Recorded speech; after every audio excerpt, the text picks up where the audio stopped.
This episode of the Inferno is presented by Pearl River Resort. Pearl River Resort is the perfect place to spend a game day weekend. With gaming, golf, dining, entertainment, and more, there's no better place to stay and play.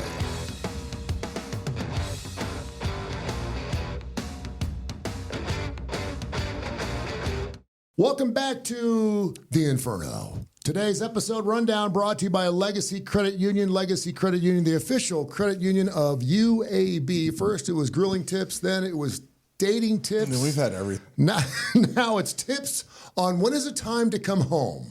We'll ask Trent Dilfer about that coming up in just a few minutes. Time to knock off an undefeated team this weekend. What really happens after the bye week.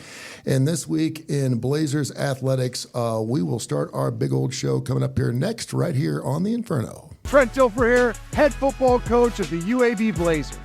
I want to tell you about my friends at Legacy Credit Union. Legacy began as University Credit Union in 1955 and remains committed to UAB faculty, students, alumni, and fans. Not only do they support the Birmingham community, but they are also proud sponsors of UAB and UAB athletics.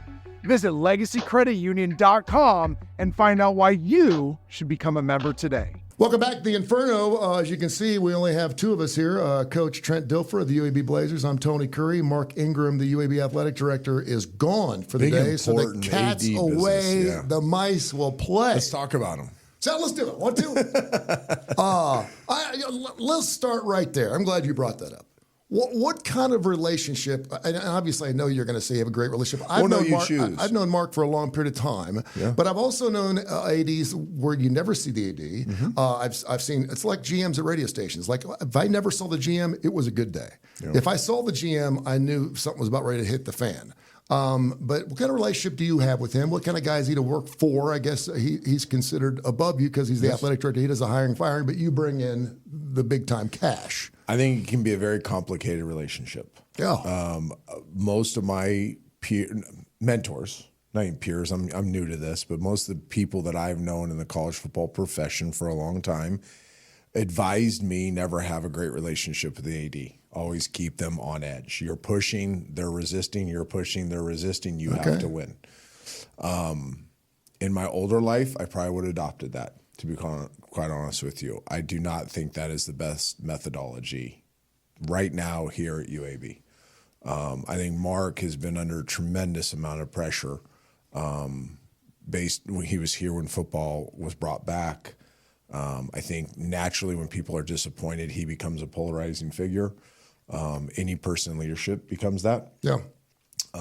And he's had his hands tied in certain things. And I think he gets blamed for a lot of things that are not necessarily on him. Mm-hmm. And so I've chosen to have a great relationship with Mark. One, I think he's a really good human being. He is. Right? He's a good human. I don't think he has poor intentions.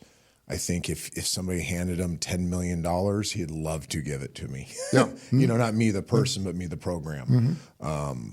I think all those things would be true. I think he just is stuck in a weird transition right now.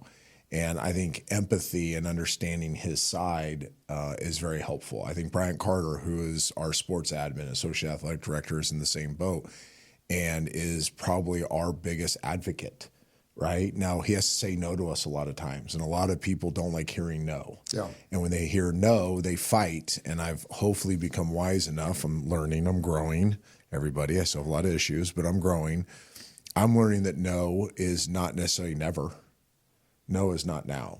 Yeah. And no, sometimes you have to use the no's to get better. Mm-hmm. And sometimes Mark and Brian have to say no to some stuff I really, really think they're wrong for saying no to.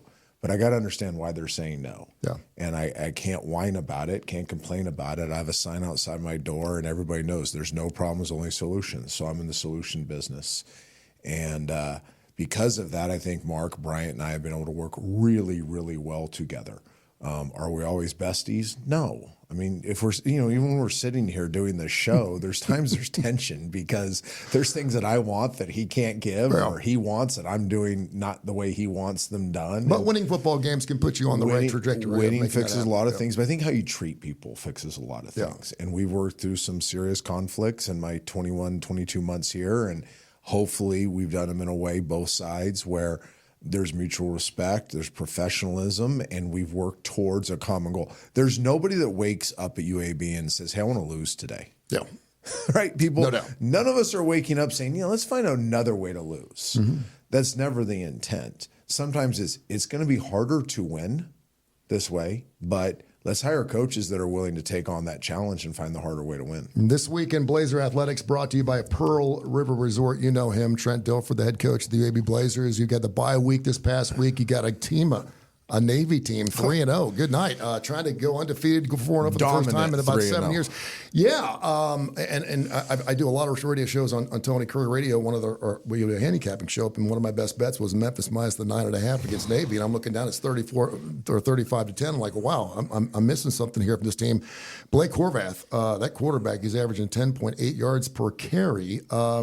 And I think everyone thought that, once Coach Ken left, things were going to look different. Kind of the same, maybe a little bit. Oh, better. You're rubbing your head a lot. I'm losing my hair.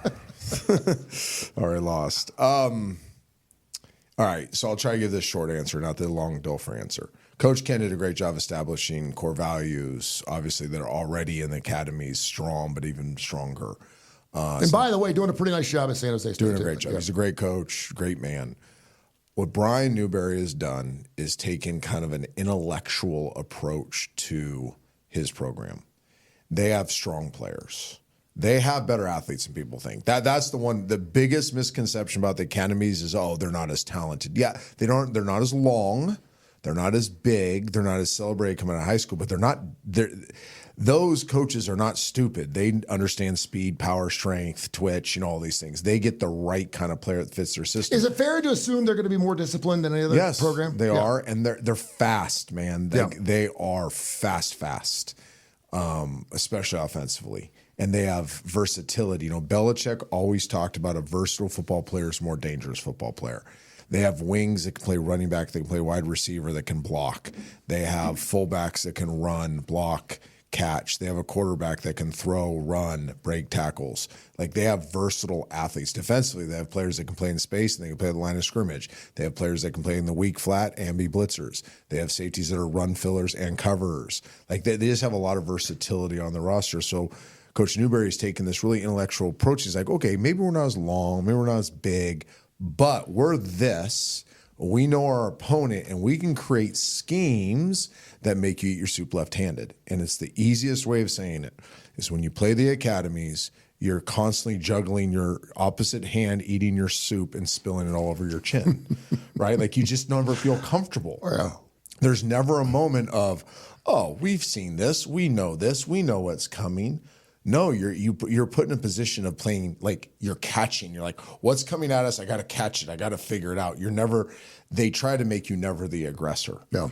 And that compiled with good kids, disciplined kids, athletic kids, they are such a challenge. I mean, we've had an extra week of preparation, and it's literally right now the anxiety level in our building is high because we're still in the process of like, okay, we think we know what they're doing. Mm-hmm. Yeah. We think we know what their strengths and weaknesses are, but do we really? And I think it's going to take a really, really insanely good week of preparation by our coaches so our players can go out there and we've done all the thinking for them and they can just play fast. It's amazing because Navy can look really bad depending on how you prepare for them. And obviously 4 weeks in, you've gotten a chance to look at a lot of tape with them. Yep. And they have looked really good. And then there's other times where they can make you look silly. I mean, just based on what they're, and you're like, how could you not be prepared for what they're just about ready to run and play? The other thing about them is that if they play clean, they're going to be very hard to beat. Mm-hmm. When they've played poorly, they get messy. Yeah.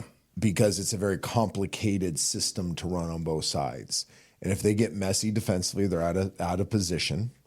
And you can make them play to their weaknesses. And offensively, if there's ball handling, there's so much smoke and mirrors with their ball handling that if that can get clunky, like SMU beat them 50-0, I think, last year. They moved the ball. They did some good things, just got clunky with the ball and gave the ball to SMU. Yeah. So you're not hoping for that. Anytime you go hoping for something in a game, you're going to lose. But you prepare a plan that maybe makes them a little messier. Yeah. Maybe forces them to be a little messier. Funky game last year, 31-6. That was a head scratcher. It was like, what did we just watch when we here? just played well too, and it was just and obviously that's just happened against the Arkansas Razorbacks. So hopefully we'll not see that again. I think it's funny. Everyone's talking about the revenge factor, and well, they got us last year, and we're going to get him at home. And I worked around the pros and colleges enough to know that that's good for off-season type of stuff, billboard stuff. But once you take the snap, it's time to go ahead and win your box. What did you do during the bye week, or how did you prepare for this team? I'm assuming it came at a pretty decent time. I asked you last show whether you wanted to get right back out there and play again after you're obviously looking really good against Arkansas. So how do you feel like you practiced the last couple of weeks? I think it came at a really good time. We were beaten up a little bit, not broken, but beaten down and battered a little bit emotionally and physically. So I think there's a chance to recharge, refresh, reset, whatever you want to call it. Get healthy. We did work 3 days last week. I thought we got better. We took kind of a conference approach at it. Instead of focusing on Navy, we focused on ourselves and conference tendencies, knowing that we have a long conference schedule ahead of us. So getting ahead on some commonalities of conference opponents to get our players more accustomed with what they're going to see moving forward. And then we stole a little bit of a walk on Friday against Navy, maybe call it a half an hour. And then yesterday, Sunday, had a really robust look, extra day at Navy. Normally you don't touch on your opponent much on a Sunday. We were able to. I think the kids getting back home to see their families was huge. Yeah. Like, these are kids, right? They have families, and they miss their families. And give them the opportunity to go see their families. I think that recharged many of them. Coaches had the weekend off. So, or I should say Friday, Saturday, till Sunday at 1 they had off. So we were able to go see, I guess, able to see my grandchildren for 36 hours. Be able to do some things, the luxuries that you sometimes miss during the season. The building was vibrant when we all came back. I think one of the positive things, we all missed each other. It's always a good sign. Yeah, that's great. When you miss each other. We had a great team meeting yesterday where I talked way more than I normally do, but I was able to kind of story tell a little bit about where we're at, where we're going, what our issues have been to this point. So I think we checked a lot of boxes during the bye week. Now, none of it matters unless we play better this week, but It was this particular team, this particular bye week, what I felt, talking to my coaches too and my captains, I felt was best for this bye week, leading us into a very difficult conference schedule. Is your coaching schedule at the college level anything like your playing schedule when you were in the National Football League? Obviously, you're putting a lot of hours doing different things. You're behind a desk, not behind the weights. But, I mean, time-wise, you just mentioned you miss your family, you missing your grandkids. Are there any similarities or anything comparable there? Coach's schedule is a little more demanding than a player's schedule, even when you're a grinder as a player. The modern-day player takes most of their work home. I was pre-iPad, pre-surfaces. We still did most of our work at the building, so it'd be a good topic to do one day, like what with player hours. Yeah. But like my day after the game, day off was, probably 50% of what it is as a coach. Game preparation days, true work days, probably 25% more as a coach. What would you say? And I always think it's funny because we have this in every industry. People get in at 3 o'clock in the morning. They're leaving at 3 o'clock in the morning. You're like, okay, that tells me that maybe they have to work hard to get something that they don't quite understand. Again, if you're winning national titles and you're working 16 hours a day, good for you. But a lot of people don't want to work 16 hours a day, and they can still win quite a bit. So what do you think about, do you tell people to go home if they want to stay? I do. So my philosophy, I try to keep it pretty simple, is whatever it takes in season. Okay. So there are certain weeks that the level of preparation, for whatever reasons, are more demanding. There might be a Monday where we're there till 1 in the morning. Tonight, this is a Monday, we're recording this. Tonight we'll be there till 9. Not because Navy's less important, but because we had some extra time on them. So there's a lot of work that's already been canned. Sunday, Monday, Tuesday, Wednesday, whatever it takes. Thursday, I demand they're out of the building by 2:33. It's date night, go see your kids play, all those things. Now, there's always exceptions, too. Nick Coleman has 2 kids playing youth sports. If one of them plays on a Tuesday night, I'll send them to go watch the game and then come back. Yeah. Good. Stole that from what's his name? Stoops, did that at Oklahoma. Like we get in really early. One of the things I decided early in this was we're going to be an early rise team, because if you get a lot of work done before the sun's up, you have more time to be with your family in the evenings. Amen, the mornings are get them ready, make a peanut butter and jelly sandwich, and get them to school. Evenings, you get to eat dinner with them, see them play sports, read them bedtime stories, whatever their ages are, hear about their problems, watch a ball game with them. So I want them home as much as possible in the evenings. Off season, I have very strict office hours. We work our tails off one another, but I get them out of the building. It is not uncommon for my staff to be playing golf on a 2 p.m. on a Wednesday. Now we're in at 6. Yeah. And we're going to get a lot done. We're not going to get outworked. We're just going to work efficiently and in certain hours to where they can still have lives outside of football. But the basic model is Sunday through Wednesday, whatever it takes, Thursday, Friday, Saturday, you're kind of recharging your batteries, family time, and playing a ball game. This week in Blazer Athletics, and of course the Coach's Corner presented by Pearl River Resort, which we're going to be doing a show from down there. Did you hear? I just made it up. But I'm in. We're going to be down there. I think we're going to spend a week down there, go to Dancing Rabbit, have some 5-star dinners every night for a little while. It's going to be fantastic. Place is awesome. And again, you, by supporting the Inferno, you're supporting the UAB Blazers. We use this, of course, for NIL, name, image, and likeness, as well as collective. So we greatly appreciate that. I love to get pull the curtain back. We can talk about X's and O's all you want. It's fantastic. You're the best at doing that stuff. But Andy Kennedy, by the way, will also join us come basketball season. The if in life, it's a world of possibilities. If you go for a night out with friends, if you can keep an eye on your money along the way, if you know you have overdraft protection with no fee transfers from savings, when you get a low balance alert, it's easier to say yes to fun. If that sounds good, try Regions Life Banking. Stay ready for the if in life. Regions Bank embrace the if in life. So an interesting story happened this past weekend. Now, I was blessed enough. I lived on South Hall Road over in Birmingham, and I had the guy who played Peter on To Kill a Mockingbird. His name was Philip from the 1950s movie. Okay. He lived to my right.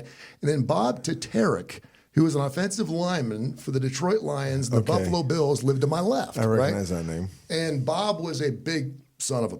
I mean, and his fingers are all mangled up. And I mean, he's unbelievable. And so, we go out and play golf every Saturday, and I'd say, man, whatever happens, Bob, because I know he worked his butt off. And this is when you worked the season. You had to work all season. Yes. I mean, you take your time off. No. You were out of money in your last paycheck. You didn't need to go work at a flower shop or do something to go do. And he ended up working at a fracking company.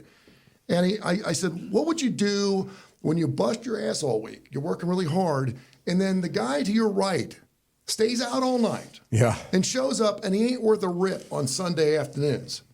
And he said, Tony, that was me. Oh, really? And I said, really? And he goes, yeah, you just get out there and play. And as long as you play, you did that. So there was an interesting story this past weekend. C.J. Abrams, I don't know if you know him from the Washington Nationals. They're playing a baseball series up in Chicago. Oh, this guy got demoted to AAA? He did. Okay. He went out to a casino, was having a good time, and he got in. I don't know exactly what time it was, but it was a 12 o'clock first pitch, and I think he got in like at 9:30 in the morning. And they sent him back. Now, he was an all-star the first half of the year. His numbers fell off quite a bit in the second half of the year. I'm not putting 2 and 2 together here. I don't know a situation that happens. You could have just figured it out. And there were only 3 minor league games left for the year, so they sent him back down. He still gets his money, but he's off for a little bit. Kind of a slap on the hand, I would think. He's still getting paid. I wanted to know what it was like in the National Football League. And some of the guys that you had, hell, Dennis Rodman, for God's sakes, went to his coach, said, I need a weekend off. And he gave him the weekend off to go to Las Vegas to get his yaya. And Jordan was like, he needs to get his yayas out, man. Let him go. He'll play. And he came back and went 20-10 the next night. Yeah. What's it like for and you brought this up where you've got handlers, like, you're not going in this place, go home. And I'm assuming you still have that, but do you have guys that like to push the envelope? Okay, well, are we asking when I played or like as a coach now or both? I'm going to let you decipher which direction you want to go. So I'll take it both directions. Yeah. Now, I think that the overarching philosophy here that I learned was treat everybody fair but not the same. Gotcha. Okay, so take that as the overarching concept here.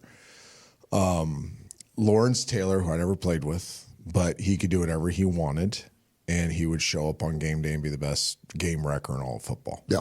You'd be foolish if you're Bill Parcells to not play him. And people say, oh, he's going to ruin the team. No, they won Super Bowls doing it. Like he was just gifted with more, could do more than most. I played with, I'm not going to use any names here, but I played with a player in Tampa who is as dominant as any player in the history of football at his position.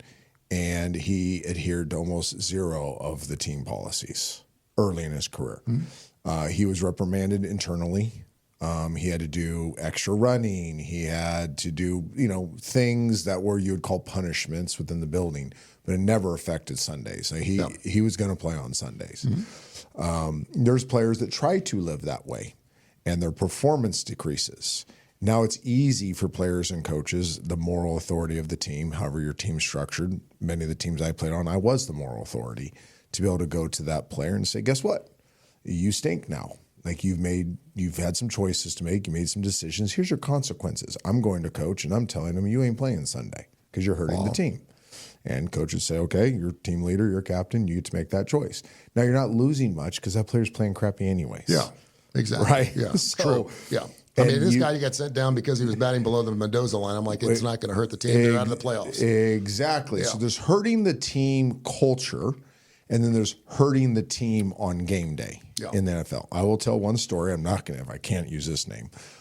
I showed up on a Saturday morning playing Sunday, and I was first one in the building. I'm not even going to say what team I was on because people could piece it together. And I found a young star player that was comatose, laying in front of his locker.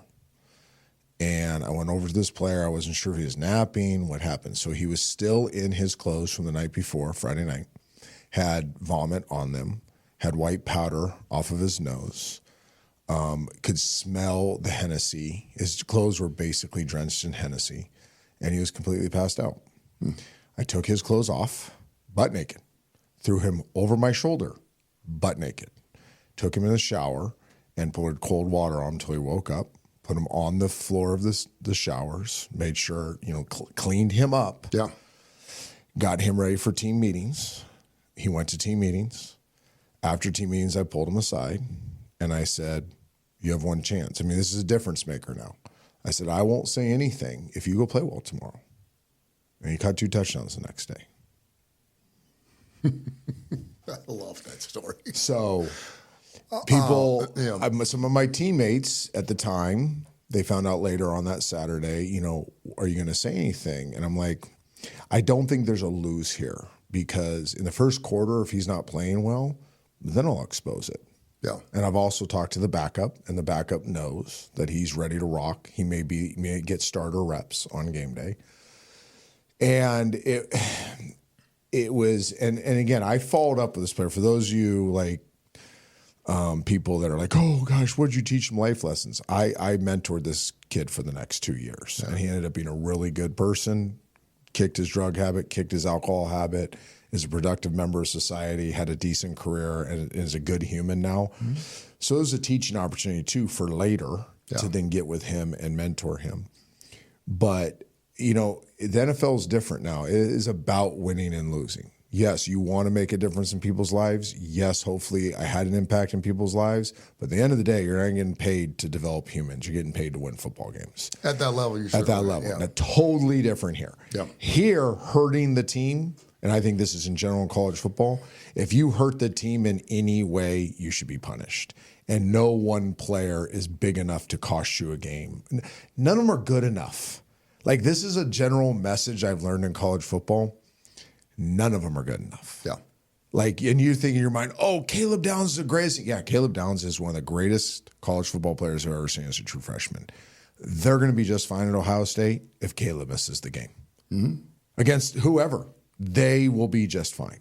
Whoever your next greatest player is on your team that you root for, you're not going to be as good, but it's not like the NFL where you might be 30% worse if that player misses the game, because you got to understand college football is more about teams winning The NFL is about an individual matchup. Like everything in professional football is an individual matchup. The schemes are important to create one-on-one matchups. It's our dudes versus your dudes.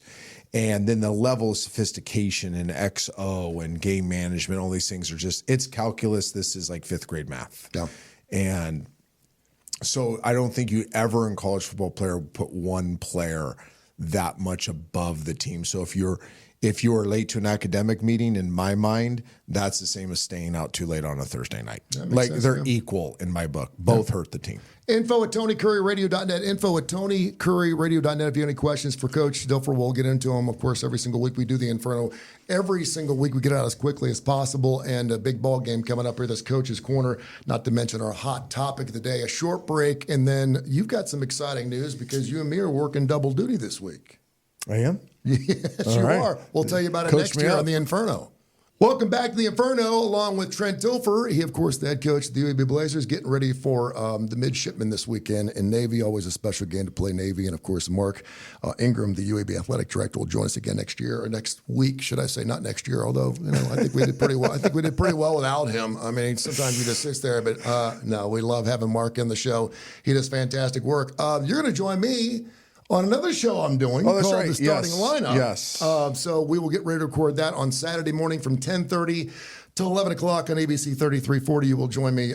So check out that game along with my good friend Kip Kiefer, who's the executive director of the Birmingham Racecourse Casino. Talk about a nice place to go. If you ever want to go to a nice dinner, I can set you up there, brother. I'm in. Limo, the whole 9 yards, man. The place is, and it's open 24 hours a day. So we want to make sure we don't go before game night. Yes, all right? exactly. But you'll join me on that show coming up on ABC 3340. So I'll look forward to that. Coach, best of luck for you, man. And thanks again for being so transparent and real with your stories. And let's go get a big win. By the way, I just want to throw this out. UAB 4-1 the last 5 home games against the spread. Just saying. I like it. Yeah, let's get the win. That's all I care about. That's what I'm going to take. I'm going to get a winner chicken dinner. Is what I'm going to do. And I'm going to go to Pearl River Resort and I'm going to load up down there. That's what we call our Sunday night when we win. We haven't done enough of it, but they're winner dinner, then winner dinner, then winner dinner. And I want to get to the point where there's so many winner. They just run together. There you go. It's just winner dinner. Thanks, Coach. Appreciate it, man. This episode of The Inferno is presented by Pearl River Resort. Call on an early weekend and head over to Pearl River Resort, where it's always no work and all play at Silverstar, Golden Moon, and Dancing Rabbit Golf Club. And be sure to catch the big game excitement at Timeout Lounge.